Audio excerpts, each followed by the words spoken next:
Okay, so parents have some concerns of some stuff they may have found in your room? Yeah, I believe so. And what would it be? A human head and hands. Okay, and how did you end up with them? I murdered him. I've always wondered what murder felt like. Gimana bisa seorang remaja dari keluarga baik-baik yang rumahnya bahkan jadi tempat penitipan anak malah nekat nyimpen kepala dan tangan manusia di lemarinya? Selamat datang di Dimensi Arsip, dan kali ini gue bakal bawa lu masuk ke dalam isi kepala seorang pembunuh berusia 19 tahun yang bener-bener gak punya hati nurani. Ini adalah kasus Brian Cohy. Oke, pertama gue bakal kasih tahu lu dulu bentar siapa korbannya. Namanya Warren Barnes, 69 tahun. Dia ini seorang tunawisma, tapi lu harus tahu kalau dia bukan sembarang tunawisma, cuy. Menurut teman-teman dan orang yang kenal dia, Warren ini orangnya baik banget dan sangat disiplin. Bayangin aja, meskipun hidup di jalanan, dia aktif kerja di sebuah agensi penyalur tenaga kerja dan gak pernah sekalipun bolos selama 4 tahun. Makanya, pas hari Senin dia tiba-tiba gak muncul buat kerja. Nah, disinilah Monique, pemilik toko gaun yang udah anggap Warren kayak keluarga, langsung panik dan lapor polisi kalau Warren hilang tanpa jejak. How do you know Warren? I own Monique's Bridal downtown, and I give him a chair to sit and read his books. He doesn't associate with a lot of the transits because he's not like them.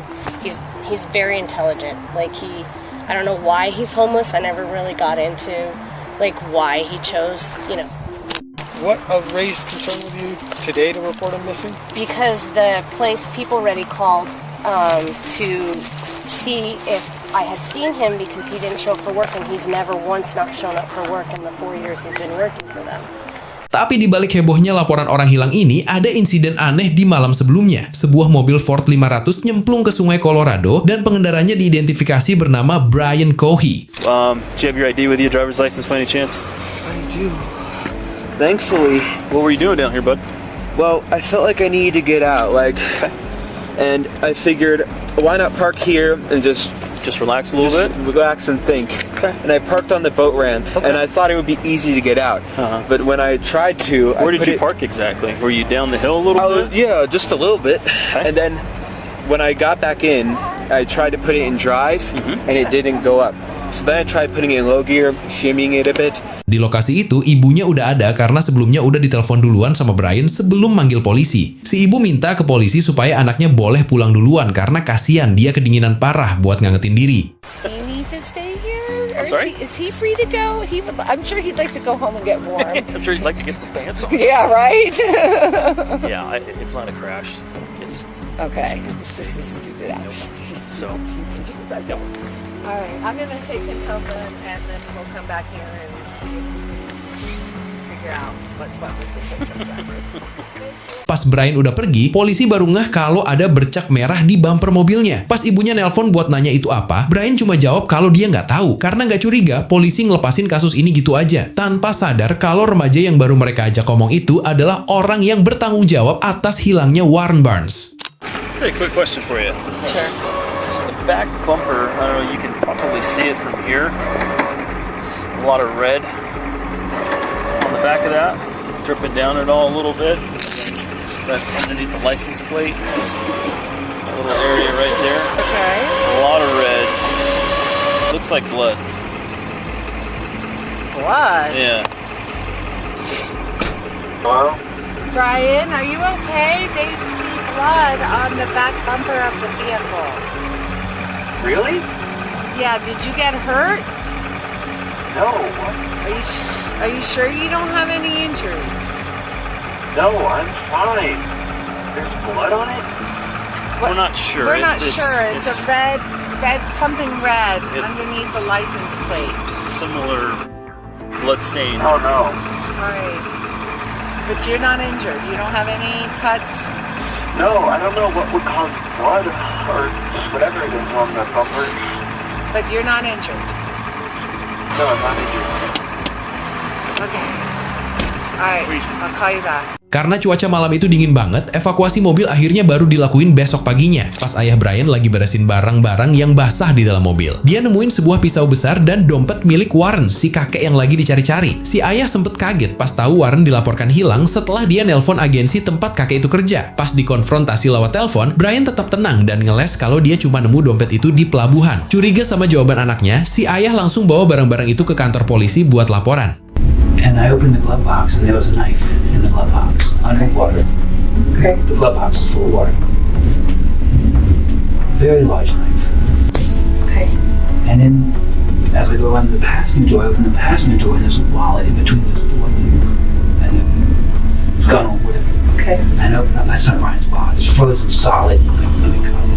That's not Brian's wallet. Setelah ayahnya pergi ke kantor polisi buat nyerahin dompet dan pisau itu, ibunya Brian yang emang buka tempat penitipan anak di rumah baru sempat ngecek kamar Brian setelah semua anak-anak pulang. Pas lagi buka lemari, dia nemuin sebuah plastik yang isinya potongan kepala dan tangan manusia. Dia langsung nelpon suaminya buat nyuruh pulang, dan di saat itu juga dia nelpon 911 buat laporin kalau ada potongan tubuh manusia di kamar anaknya sendiri. 911 is John. What's the address emergency? Hi, there is an emergency. I found something in my son's closet wrapped in a plastic bag. Okay, what was it? I think it's a human head. It's a what? I think it's a human head. Why do you think it's that? Because it looks like it's all an ear. Is it bloody or does it like anything like that? I just need to come. That's why I had to take a picture and send it to you. Can you the just address? come? Is your son there now? He just pulled up. We wanted to make sure he was here before we called. How old is he? 19. He's had a little bit of a fascination with the morbid, but he was channeling it, I thought, into becoming a crime scene investigator, but not so much. Do you think he's going to be cooperative with us?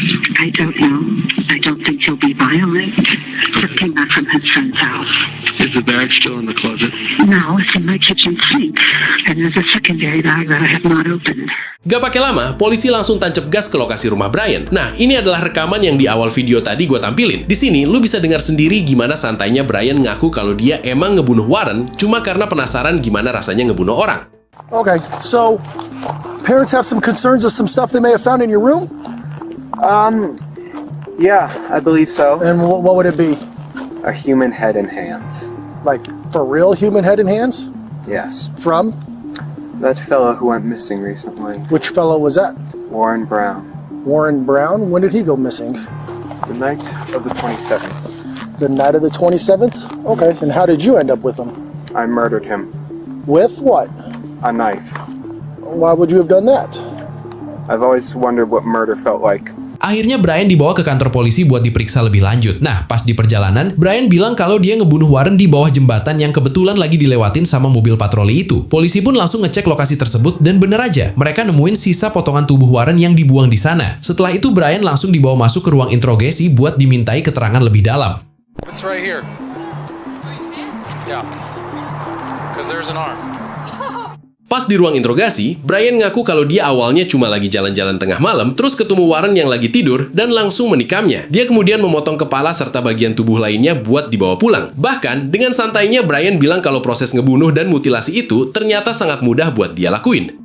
Di saat yang sama, ibunya Brian juga diperiksa di ruangan sebelah. Di situ ibunya bilang kalau Brian ini didiagnosis ngidap ADHD dan udah sekitar 1 atau 2 tahun dia nggak minum obat sama sekali. Tapi alasan itu nggak bikin Brian lolos gitu aja. Kasus ini pun langsung masuk ke persidangan yang cukup panjang. Meski pengacaranya sempat berusaha pakai alasan gangguan jiwa, hakim tetap mutusin kalau Brian sadar sepenuhnya pas beraksi. Akhirnya, Brian Cohy dijatuhi vonis penjara seumur hidup tanpa kemungkinan bebas. Itulah akhir dari kasus Brian Cohy. Gua Dimensi Arsip, sampai ketemu di arsip selanjutnya. Bye!